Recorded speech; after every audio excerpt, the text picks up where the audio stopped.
So we're going to begin with a land acknowledgement. And I'd like to start by acknowledging the Indigenous peoples of all of the lands that we are on today.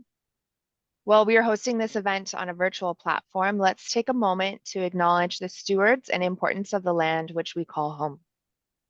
We do this to reaffirm our commitment and responsibility in our relationships with and to fostering our own understanding of Indigenous peoples and their cultures. From coast to coast, we acknowledge the ancestral and unceded territory of all of the Inuit, Métis, and First Nations people that call this land on Turtle Island home.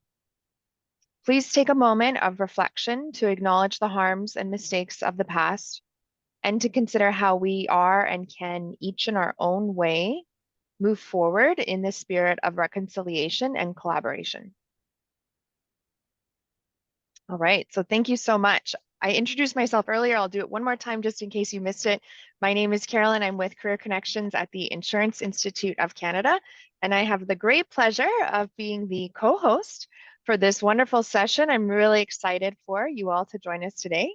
And I'm going to start by introducing our co-host, Gabby Polanco Sorto. She is the VP and Head of Purpose and Sustainability at Gore Mutual Insurance. So Gabby, I'll pass it over to you to do a little bit of an introduction about yourself. Okay, great. Well, thanks so much. And thanks everyone for joining us today. It's very exciting to get these opportunities to learn from each other and our experiences. And I always applaud Insurance Institute to set up some incredible events throughout the year. And so hopefully we can live up to those expectations. So as Carolyn mentioned, I'll be playing co-host with her for this session. And we have some incredible panelists today to speak about Latin and Hispanic Heritage Month. How we thought we would start is for me to explain a little bit around the terminology and to tell you a little bit about myself. So I'm originally from El Salvador. I grew up in Vancouver. I moved to Canada when I was 8 years old with my family. And then I've been in Toronto, I guess, almost 16 years.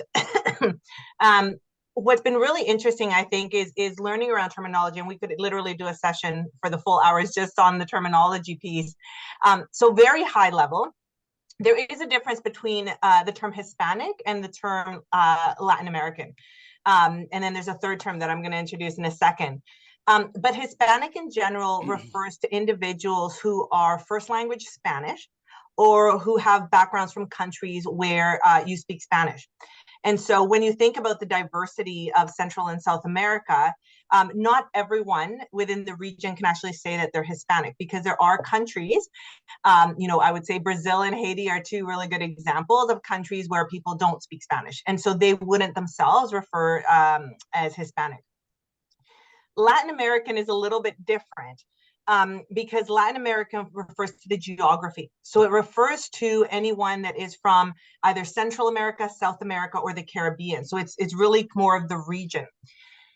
What's really interesting is both of those terminologies usually were actually created in the US, because there is such a big Hispanic and Latin American population that the US government actually started using these terms to try to refer to the large spaces of population that are there. The other piece that I would note is that Latin American or Hispanic have nothing to do with race. And I think that this is really important to point out. Because of colonialism, because of slavery, and all of those elements that have existed in Latin America, race is actually a different undertone than the two terms of Hispanic and Latin American. So I'll give you a bit of an example where there is actually a large population, mostly on the coast of the Atlantic Ocean, where people are actually Afro-Latinos, which means that they're Black Latin Americans.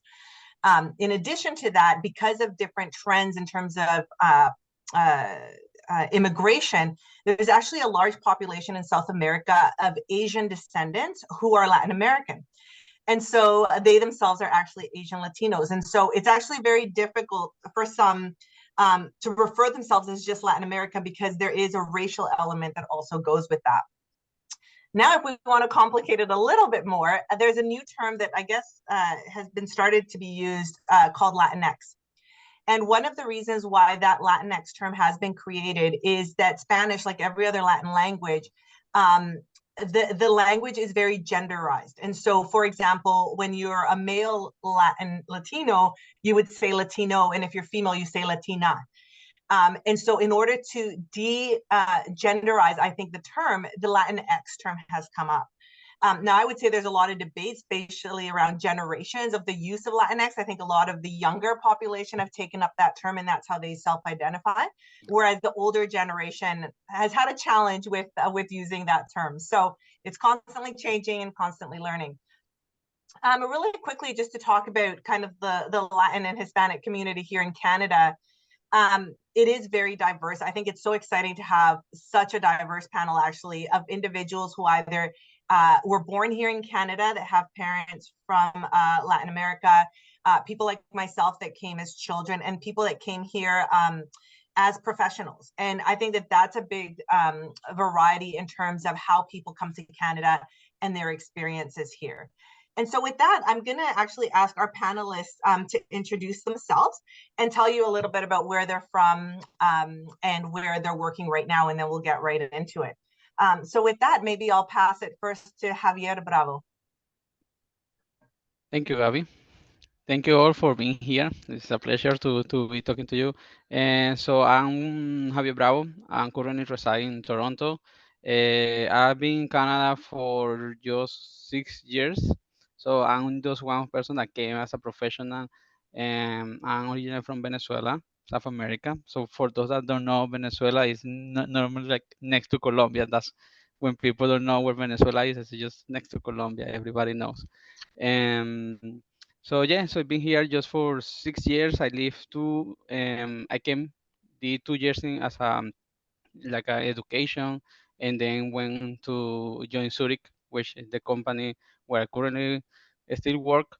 And yeah, so now I would like you to meet Daisy. Thank you. Good morning, everyone. I'm in BC, so it is morning. I know a lot of people are East Coast, so good afternoon to you. My name is Daisy Venegas. I am first generation Canadian. Both of my parents immigrated from El Salvador back in 1981. And I'm really proud of my heritage. I love my culture, and I'm just so excited to be here with you all today.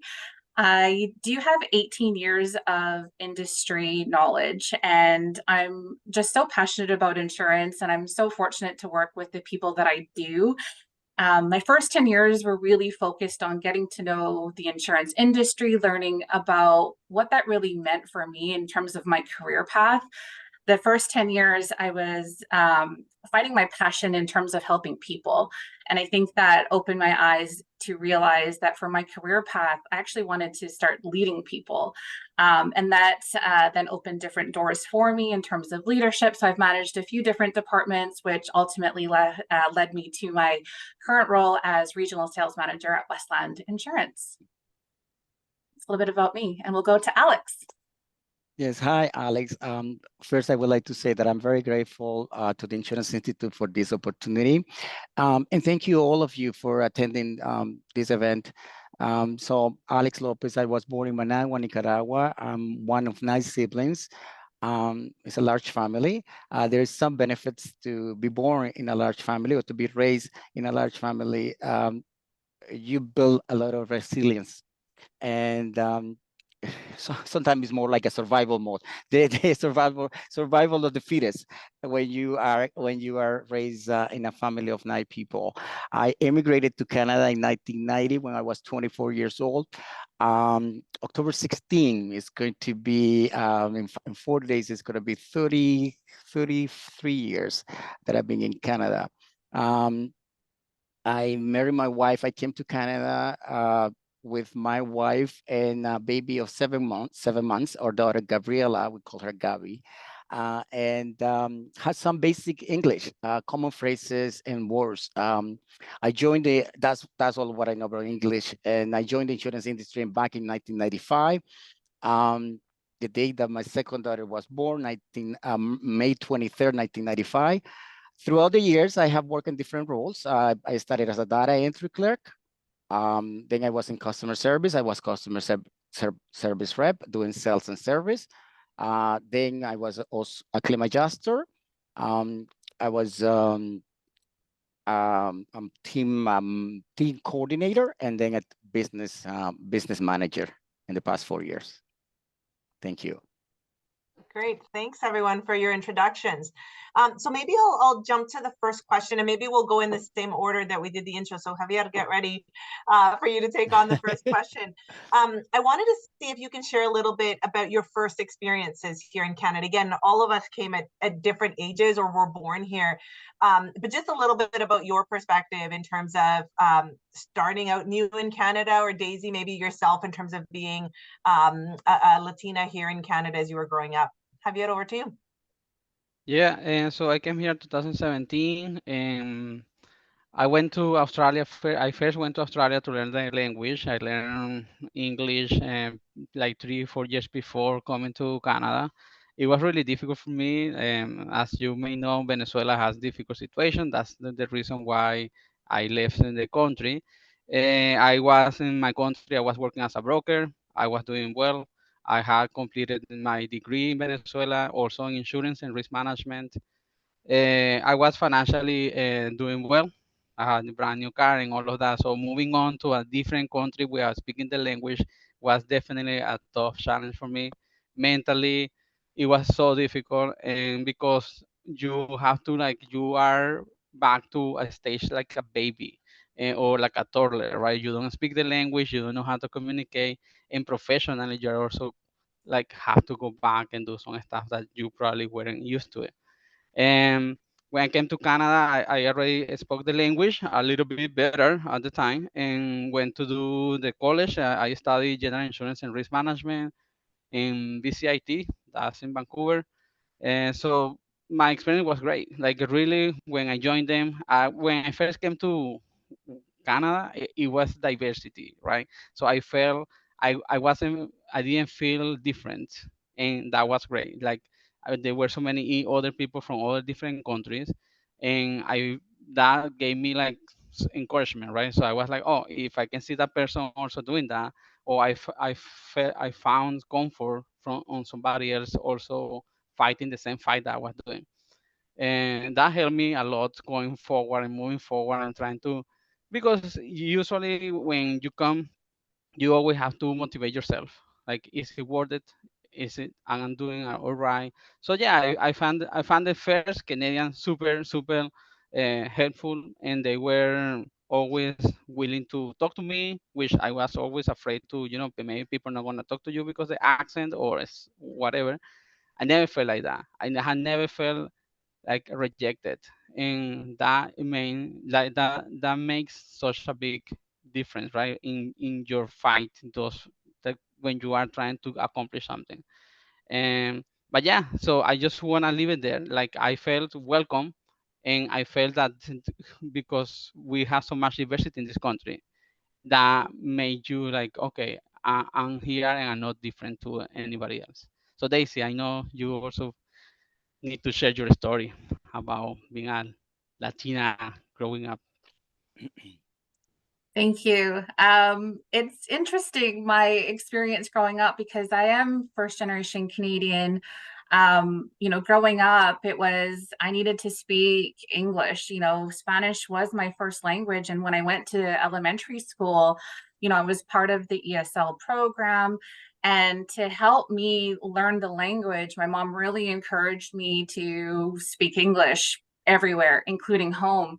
And so there was this internal struggle of, okay, my mom wants me to help her learn English, and so I'll speak English at home and at school only. And so for me growing up, it kind of almost shifted where I needed to focus. And then bringing my culture and everything to school was always a struggle for me because I wanted to fit in. And I think growing up, there was this sense of, I'm not really proud to share where I am. And I think that was always something that hindered me. And then really growing up, finding out where I wanted to be in my career, I started to reflect and think, that's not something that I should ever be ashamed of. And it's very different than, Javier, your story, but that's how I felt growing up in Canada.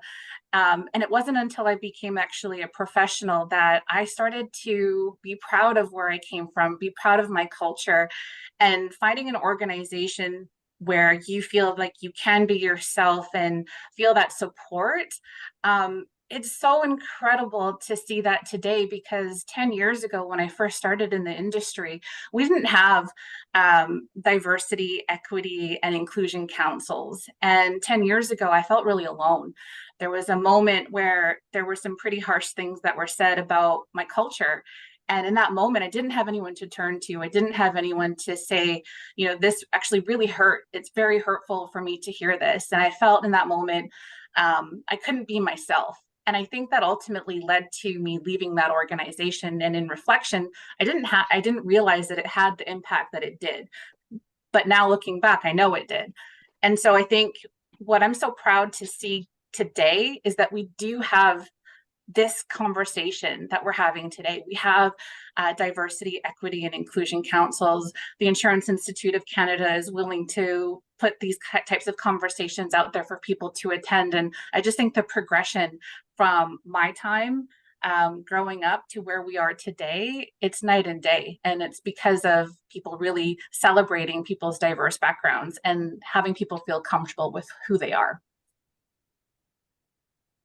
Yeah, those are really great points. And I think I'll say one thing before passing it over to Alex to answer the same question is, these initiatives take time to get going. And part of it is because we have just opening up the opportunity to speak about this. It takes time for us to build that bravery and that strength. And I think we've learned a lot from other cultures who have kind of come before us and have been speaking about their challenges and issues and celebrating their diversity.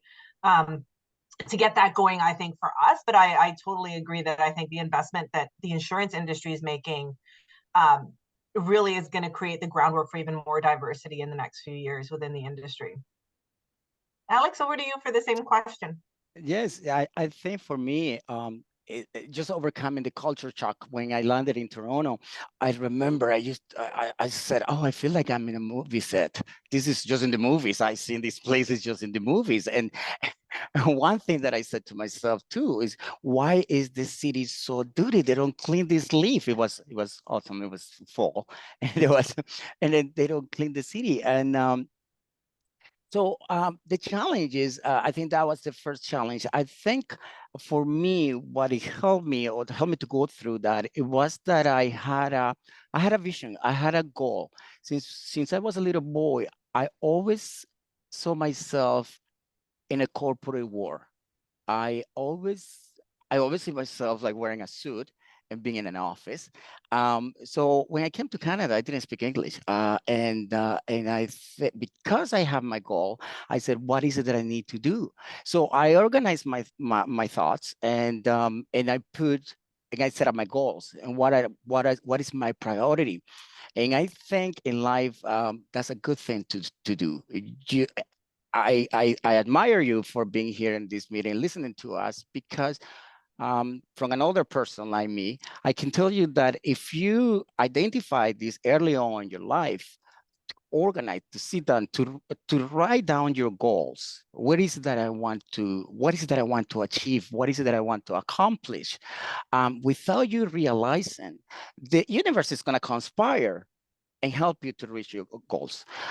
So for me, my immediate goal was speak English. I need to speak English. I always say that when I was in the plane from Guatemala to Canada, I only knew a few words about English, and my wife and the flight attendant said, "Okay, so you're gonna be sitting in the front of the plane, sir, and your wife is gonna be sitting at the back of the plane." And I said, "No, she's my husband. She's my husband." So then I realized there is a lot for me to accomplish. There is a lot that I have to work hard for what I want. You need to put in the work. So I enrolled in ESL classes too as well. I went to, for those of you guys are from Toronto, I went to the DB Hood college school. I went to George Harvey. I was in Vaughan Road. So I was in school for a year, learning English, and then the workforce, and and and uh, and um, and I think I've been all my life. I have been an avid learner. I'm willing to learn. I'm always have an inquiring mind. So I knew that I have a lot to offer, and I think that mentality, and when I talk about resiliency earlier on, being raised in a large family, a Latino family, typical family in those days, back in 19s and the 60s and the 70s, it wasn't a surprise to have a big family. Now back home in Nicaragua is different. Yes, people now having a family of 4 is considered to be a big family. So those has been my challenges for that I have faced head on, and I have learned from them, and they have brought me here where I am today. Very grateful to be here, and thank you for this opportunity. Great. Thanks, Alex. I think I'm going to continue on sort of with that vein and ask you, when you came here and you're looking for your new career and you wanted a corporate role, what sort of attracted you to the insurance industry and what were you looking for in your career at that time? I'm going to be honest with you, Caroline. I'll be honest with you. I have no idea. I was just looking for a stable job. And I just wanted to find a job because had a wife, I had a 7 months baby, and I needed a job. So I didn't know much about insurance. I have basic knowledge of what insurance was. You pay a premium, and then in return you get an insurance promise. They're gonna put you back to the financial position that you were before the loss. More or less, that's what I knew about insurance, right? But then again, like I said, I've been an avid learner. It happens that I got this job with as a data entry with a temporary agency, and and then 3 years I did that job for 3 years, and then there was a job for the CIBC insurance at the time. The bank CIBC was adventuring into insurance, and CIBC insurance offered me a job as a data entry clerk. So I was entering claims. I was entering the policies. And when I entered the policies, and then I realized, but I want to learn more about this terminology. And I was listening to the claim adjuster sitting beside me, and I went to ask questions to the billing department, and I went to ask questions to the underwriters. And in a few years, then I said to myself, I need to know more about insurance. So what do? Oh, well, I'm gonna enroll in my CIP courses. And Caroline, I'm gonna ask you to share this picture if you could. This picture, you can see I'm an old man. It's an old picture, but I'm so proud of this picture, and because that's when I got my CIP designation back in 2007. At the time, used to be 13 courses. And I tell you a little bit about this. And I'm gonna go back to resiliency and Latin, and the vice president of claims here at Travelers Canada Claims said once, "Don't ever forget where you come from," and that resonated with me, because what happened with this was that I did enroll in the CIP courses. I did 7 or 8 of them, and I said, "Oh my goodness, there was a lot going on in my personal life at the time." And as you know, for the ones that have done CIP courses, there's a lot of material to read. And I said to myself, "Oh no, that's it. I'm not doing that no more." But I went back home to visit my parents. And when I went back home, I saw young people going to work from 9 to 5, and from 6 to 10 going back to school. And they still were having fun. They were still dancing salsa merengue on Fridays, and they were living the life. And I said, "Alex, what are you doing? What are you doing? Just stop." No, and then I had to stop for about a few years. So I came back to Canada and I finished it. And I said, "I'm going to get my CIP designation." Yeah, And I did it. That wasn't back in 2007. You can see it in the footing of the that's picture. great. So Yeah. work hard, dream big, work hard. And I'm sure that your daughters remember, you studying, and they're probably very impressed with that. I bet you taught them a really good lesson and they remembered it. Thank you. Yeah, thanks. All right. Javier, did you want to add anything in there, or any other All comments, sort right. of when you started in the industry, kind of what you were looking for in your career? You might have a little bit of a different perspective because you had started as a broker in Venezuela. Yeah, well, actually, I got into insurance accidental by accident, right? Just I finished high school like at early age, I know 16 or 15 or something like that.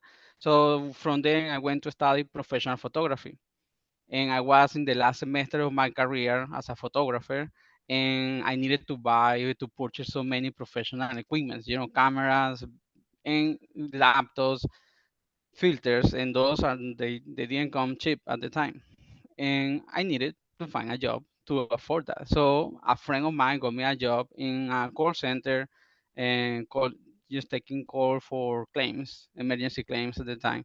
So from there on, I liked it, the salary. I go like a quick promotion, and that meant that I got more money, and then I started liking the money too much. And I completed the professional photography career, but then I also wanted to be in insurance in a more full time, like in a long run, right? So I enrolled myself into an insurance program back in my country, and that's how I started. And I kept myself in the industry because first I noticed that it was it's like a relationship oriented, right? So you get to meet a lot of people, and I used to interact with even early on in my career. Used to go for, yeah, you go to see to close business, you talk to the client, you talk to a broker, and usually you have like those Friday nights meetings, and I like it, the interaction with the people too. So some people think insurance is boring, but honestly, there is so many things going on in insurance, and there is for like anybody. If you don't like people, then you can be somebody, on the writing on your desk, or if you are like more people person, you can be the broker or claims adjuster. And yeah, so I think another perspective that I can see is that I work in insurance in different countries, and different, like in Canada, it's Toronto, Vancouver, all of that. You can, even if you move from Canada to UK, you can still work as a claims adjuster or probably as a broker, right? So if you don't have Hmm. so many limitations as a doctor or maybe a lawyer may have about local regulations. And that's something that I really love about insurance, that is really global. You make it sound so exciting. There's global travel, lots of It socializing. is That's great. exciting. Awesome. So I'm gonna change gears and we'll go to Daisy now. So Daisy, I don't believe that you've actually been in the industry for 18 years, but I will ask you, what are some of the things that you would say about coming to work in the industry? That's a great question. 18 years, believe it or not, yes. Um, and I still find it incredibly interesting. And I think that's something that most people will find surprising about working in the insurance industry, is that there is actually something for everyone. And I think Javier said it too, is there's excitement in insurance, and it's actually not boring, which is, I think, the most surprising thing.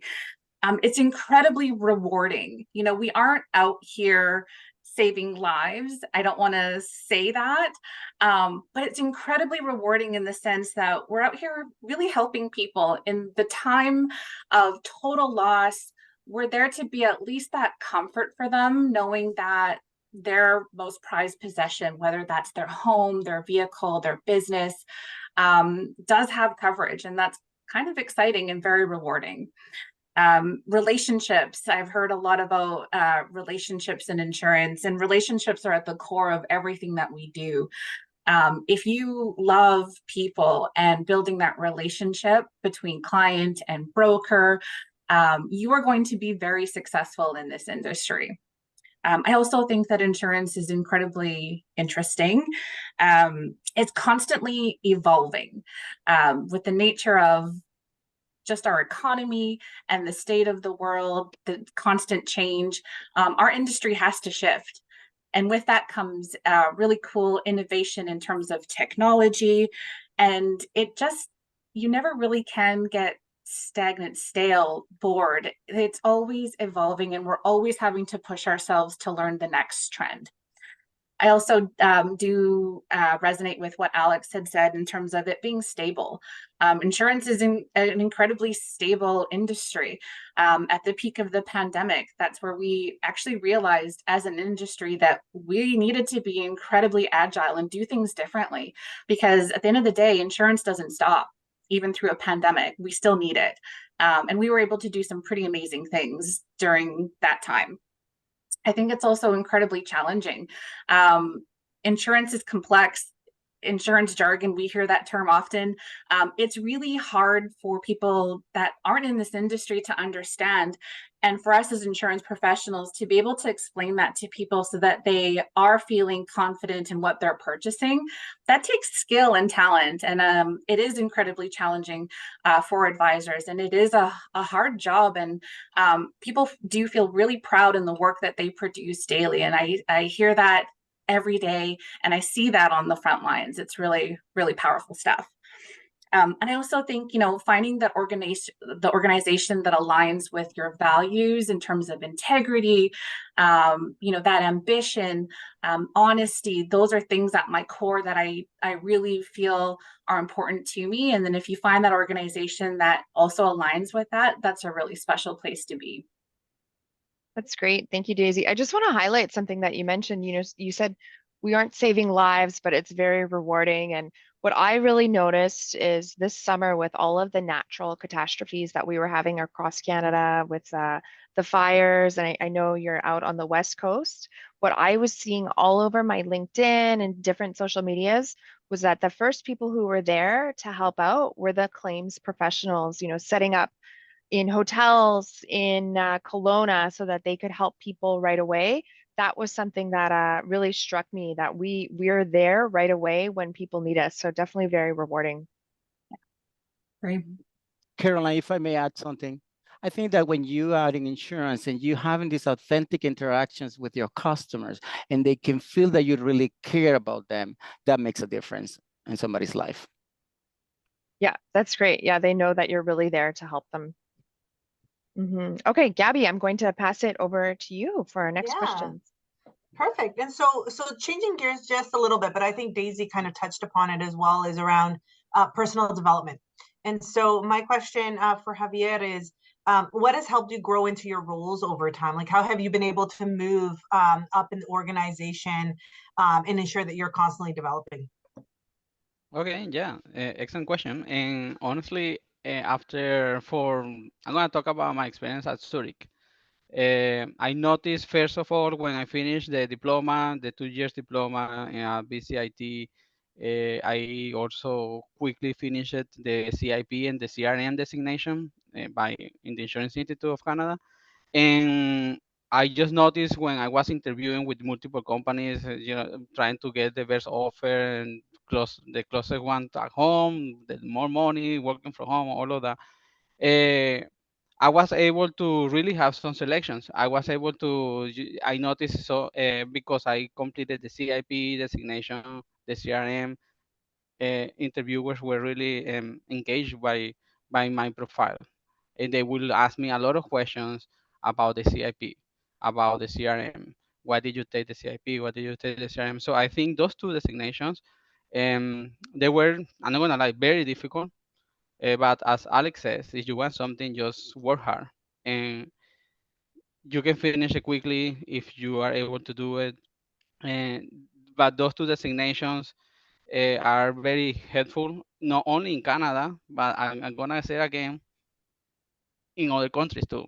Like the CIP is like a global designation that is worded like in the UK, or those people that are trying to work overseas. So I'll say those two, and I constantly try to keep myself also, up to date with new certifications, new trainings.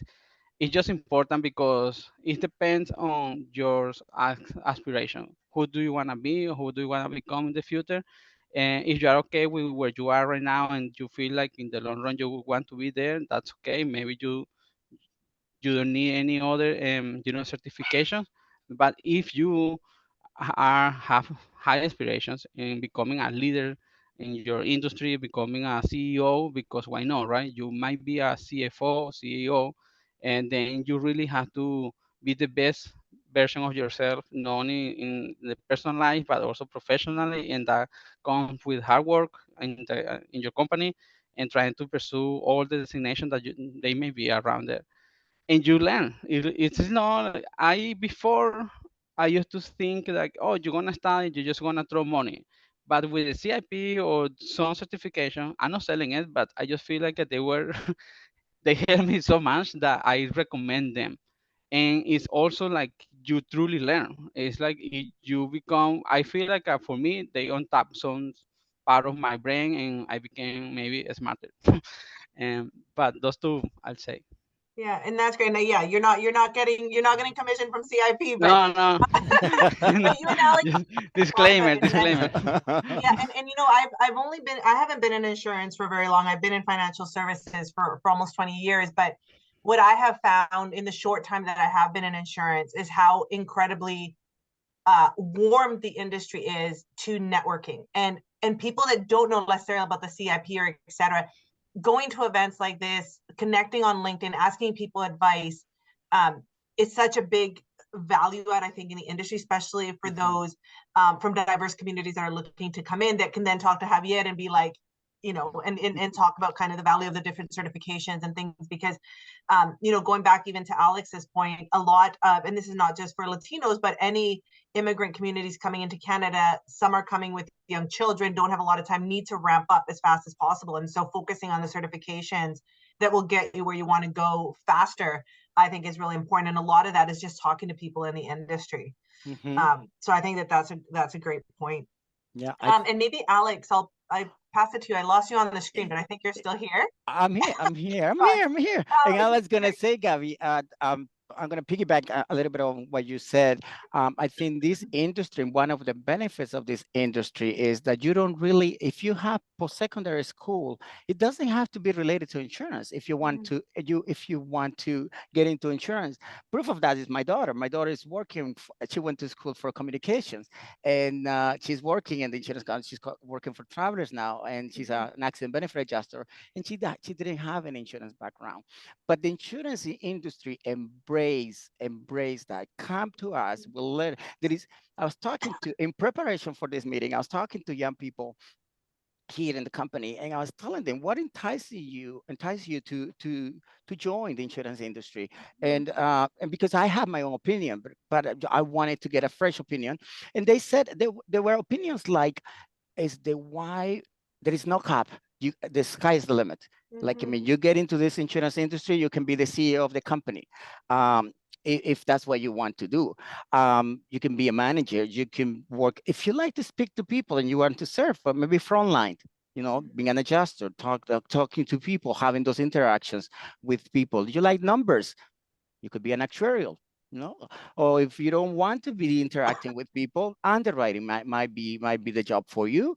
But we also have legal, and we have marketing, we have a special investigation unit. We have so many departments, and it is open to everyone who really want to seriously be successful. Yeah, and you know, kind of adding to that, Gore Mutual, we've done a lot of consumer research that we're going to be releasing soon.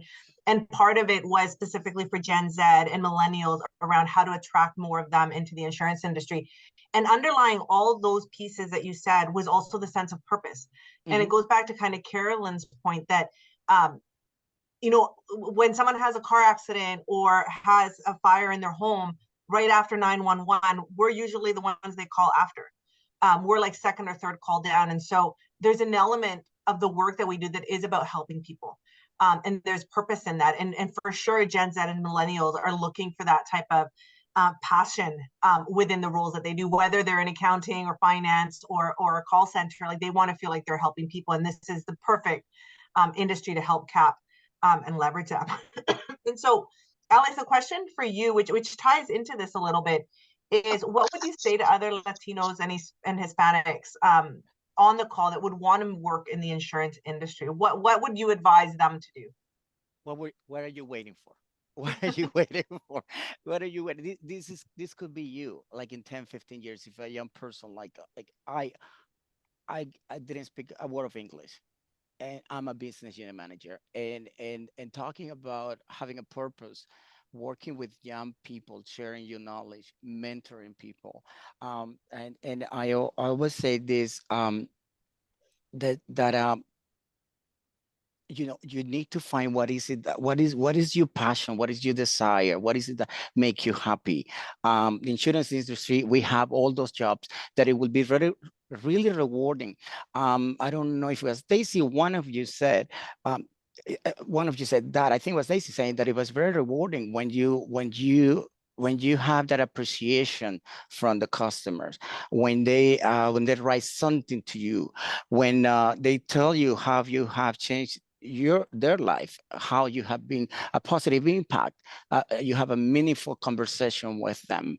That has no price. That has no price tag. Like, I mean, that is something that, for me, I come to work very happy. I love the company that I work for. Somebody said, I think was Gavi, that if the values of the company aligns with your values, like, I mean, and that's happened. That happened to me with Travelers. The Travelers promise is taking care of our customers, our communities, and each other, and the company does really pay attention to the main asset of the company, the people, and I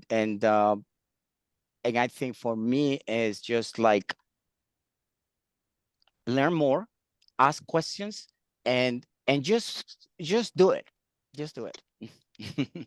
Great. And maybe Daisy, I'll pass the same question on to you. What advice would you give to other Latinos or Hispanos that are interested in the insurance industry?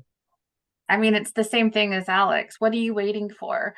It's a little bit different, I think. For myself, coming into the industry, like many, many others, I kind of fell into it. And I didn't realize at the time what exactly I was looking for. But after reflection, looking back, what I was looking for was a place that I could thrive in terms of finding support, getting that community feel. And I did something similar with Alex. I went and asked a few people that I have in my network, why did you choose insurance? And it was something as simple as that person walked into a brokerage to purchase their own vehicle insurance. And the person behind the desk, who happened to work for Westland, was just very happy. They were just presenting themselves as incredibly knowledgeable, professional, and they just loved what they were doing. They were really happy to provide this kind of service, give this type of advice. And that sparked something for that person. They asked a bit more questions in terms of what does that career look like? How do we get into the industry? And there was that exchange of knowledge. And this person now works here. And it was a really great story because I think it's something as simple as, what is it that's important to you in terms of your career? Are you wanting that engagement? Are you wanting a place where you can feel that you've got that community support? Will you feel inspired? Will you work for an organization or an industry where there's mentorship, where there's platforms for people to speak up? And I think you can find all of that in insurance. Yeah, I think both of you have said this, and Javier as well, around knowing what you're looking for, and don't be scared to think big, right? And to Alex, I think to your point, to think how far you want to go and write some of these goals down.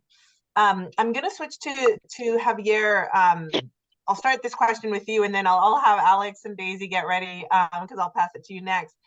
But all of us have talked about selecting insurance and the organizations in which we work right now because of how we felt being there. And that talks a lot about the investment I think that the insurance industry has made over the last few years around inclusion. And so maybe I'll start again with Javier and ask, what are some of the things that individuals can actually do to make sure that they're creating an inclusive environment where people from diverse cultures can thrive? I will say that, in my opinion, if you have new member joining your team, it's good to invite them for lunch with your other friends, so maybe that person doesn't feel isolated only because, oh, maybe when you maybe this person may have an accent, right? So sometimes uh, just trying to be understanding of the accent of the person, so to try to avoid those, hurting the feeling of the person. They're doing their best, and so I think it just that's why I appreciate at Zurich. I feel like they really embrace diversity as well. I love working for them. Um, because I have never felt different. I have been promoted multiple times in within the company, which is highly important as well, right? Like you don't want to just be in a company and remain or feel like overlooked. I believe that in the industry in general, I have many friends also in different other insurance companies that they've been promoted, they're in management position, or they are in senior positions, and that's important. You feel like, okay, it's not only, I just want to say, it's not only like Caucasians that are being promoted, and not only men that are being promoted, right? But you can see diversity in promotion too, and in the authority that you're giving, and the trust that you're giving. That what made me feel value, and because I put a lot of work, like effort, to deliver a good job in my company and to my clients, and it's rewarding when your employer recognizes that with a promotion, and you don't feel that overlooked, right? Like you probably are doing your best, and then is it because I'm Latino? I never felt this way, and I appreciate that. Maybe Alex next. I think it start with you, with I think what is it that I'm going to do to change. I think maybe perhaps like having an open mind, being open and receptive to new ideas. What about focus just on the good? Focus on the good, right? And I wrote something down here. We are diverse. We're different. So let's leverage those differences and take advantage of them. Um, I told you guys I was born, I mentioned I was born in a family of 9. We were all different, but we have something in common. We were from the same mother and same father. And I think we as a human beings, we might be different, we might look different, but we all have a brain, we all have a heart. Speak from your heart. And that goes a long way. Oh, I love that. I love that, Alex. Thank you. Daisy, over to you. Hard to follow that, Alex. I know. You're a poet, Alex. I do think it's important to feel like you have an environment, a work environment, an organization where you can ask those tough questions, where you can take some really important, or make some really important decisions based on asking those harder questions. Are we really making sure that people feel heard? Are we removing any barrier so that people of all diverse backgrounds feel that they've got that same support? And if we don't have that, I think it's really hard because people may not feel that they've got that community around them to be able to take that next step. I'm really grateful and thankful because I'm here, a part of this conversation today, because my organization really takes this seriously. We have a DEI committee. We're really making sure that people of all diverse backgrounds do feel celebrated. We're not perfect, and I think we're just starting this conversation now. I mentioned 10 years ago, this conversation wouldn't have happened.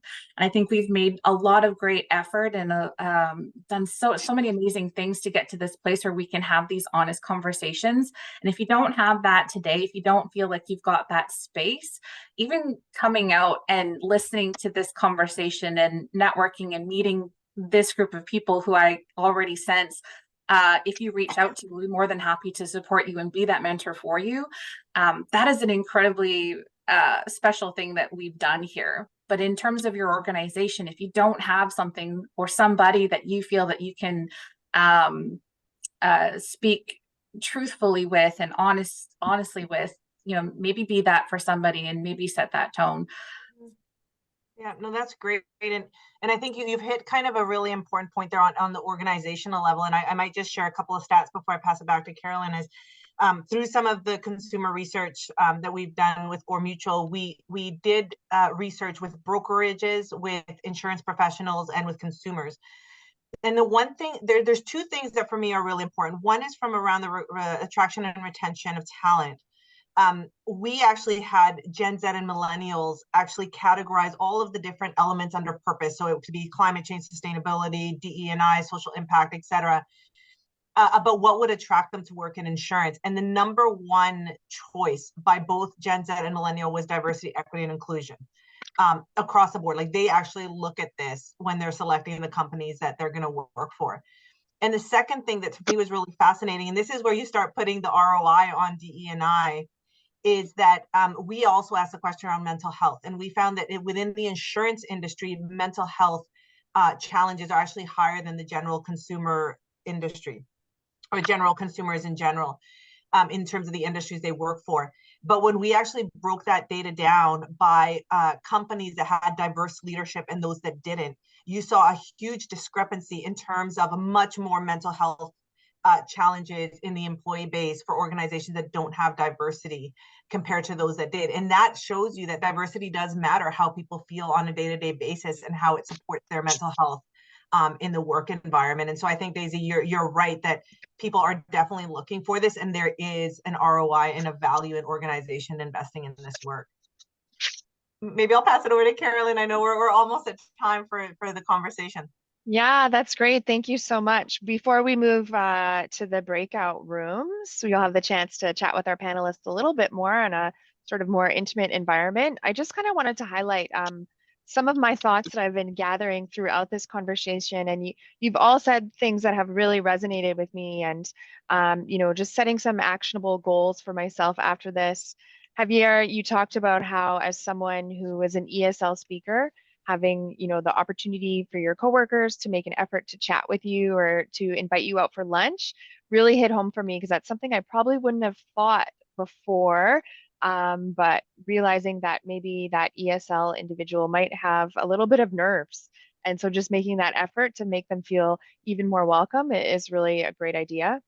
Alex, I loved how you talked about setting goals. I think you gave us all that really inspiring story of when you were, working really hard, you had your family, you're working on your CIP courses.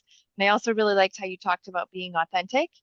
And Daisy, I thought it was really interesting when you talked about how you've been in the industry for quite a while and how you've seen it change so much over the past few years, and how that's really made a big difference to you. But I think there's still the opportunity for us to all do a bit more. And Gabby, you nailed it on the head when you talked about some of the ROI from DEI. So really great conversations all around. This is the perfect time for me to plug our next event. So in November, we'll be doing a Voices of Inclusion that is on how to be a better ally within the industry. So I'm just going to put the link here in the chat. If anyone is interested, you can sign up. We will release more information about the speakers and sort of the discussion later on, but you can always sign up now, and then we'll make sure that we send that out to you to later on. So I've shared some of my final thoughts. I think before we move to breakout rooms, we'll give everyone one more chance. Is there any other final items, thoughts that you might like to share? I'll open it up to anyone who'd like to go first. Javier?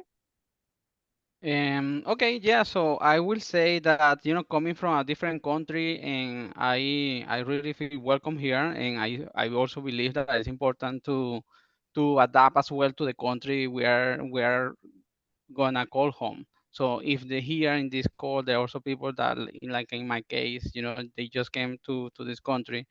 I have learned the Canadian culture. I have learned what their sports. I have learned. I try to listen to the news, the local news. I try to listen to their music, so I can have also something in common with my coworkers at the office as well. So I think that makes it the integration as well, like smoother, right? Like even though I try to be my authentic self, I also try to adapt and learn from the culture, from everything that's going on here as well. So then I can have conversations with my clients, with my brokers.